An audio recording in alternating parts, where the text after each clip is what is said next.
আজকে শেয়ার করব জগন্নাথ দেবের রথযাত্রার ব্লগ। পুজোর অন্যান্য কাজগুলো তো সবাই করছিলই, এইদিকে আমি কিন্তু ভগবানের জন্য প্রসাদ সুন্দর করে সাজিয়ে নিচ্ছিলাম। জগন্নাথ দেবের কিছু পছন্দের খাবার আমি ভোগে দেওয়ার চেষ্টা করেছি, যেমন গজা, লাড্ডু, নিমকি, আর সাথে আমি তৈরি করেছিলাম জগন্নাথ দেবের সবচেয়ে পছন্দের ভোগ কর্মাবাইকি খিচুড়ি। তোমরা কারা কারা কর্মাবাইয়ের খিচুড়ির কথা জানো তা অবশ্যই কমেন্টে জানাবে। এই খিচুড়ির উপর কিন্তু অবশ্যই নারকেল কোরানো দিয়ে দিতে হবে। সাথে ছিল ক্ষীর।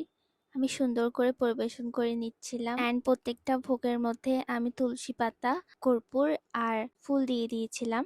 এইদিকে রথও সুন্দর করে আমি সাজিয়ে নিয়েছি, যতটুকুই পেরেছি করার চেষ্টা করেছি। পূজার অন্যান্য জিনিস যেমন ঘিয়ের প্রদীপ, পঞ্চামৃত, সুগন্ধি জল, অভিষেকের জন্য সবই তৈরি করে রেখেছি। এই যে সুন্দর একটা শট তোমরা দেখে নাও সবকিছু তৈরি করার পরে। ওইদিকে তৈরি হচ্ছিল ভোগের খিচুড়ি।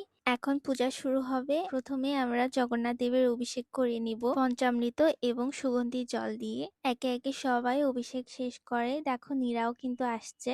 এবারে জগন্নাথ দেবের সুন্দর করে শৃঙ্গার করিয়ে দেওয়া হচ্ছে চন্দন দিয়ে, আর সুভদ্রা মহারানীকে সিঁদুর পরিয়ে দেওয়া হয়েছে। প্রতি বছর এই দিনটার জন্য আমাদের বাসায় সবাই অনেক বেশি এক্সাইটেড থাকে, এন্ড আমার কথা শুনে তো বুঝতেই পারছো আমি কেমন এক্সাইটেড থাকি। পূজা শেষে এখন আমরা সবাই মিলে পুষ্পাঞ্জলি দিব। এরপরে আমরা রওনা দিব মাসির বাড়ির উদ্দেশ্যে। ভগবানকে আমরা রথে আরোহণ করালাম এবং সুন্দর করে সাজিয়ে দিচ্ছিলাম। এই সময় ভগবানকে যে এত সুন্দর লাগছিল তোমরা নিজেরাই দেখে বলো আমার ভগবানকে তোমাদের কেমন দেখতে লাগছে। এবার শুরু হয় রথ টানা। আমরা সময় মতো পৌঁছে গেলাম মাসির বাড়িতে। এত সুন্দর লাগছিল ঠাকুরকে, আমি কি বলবো। উল্টো রথেও আমি চেষ্টা করব একটা ব্লগ রেডি করার। সে পর্যন্ত সবাই ভালো থাকবেন। জয় জগন্নাথ, জয় বলদেব, জয় সুভদ্রা মহারানী কি জয়।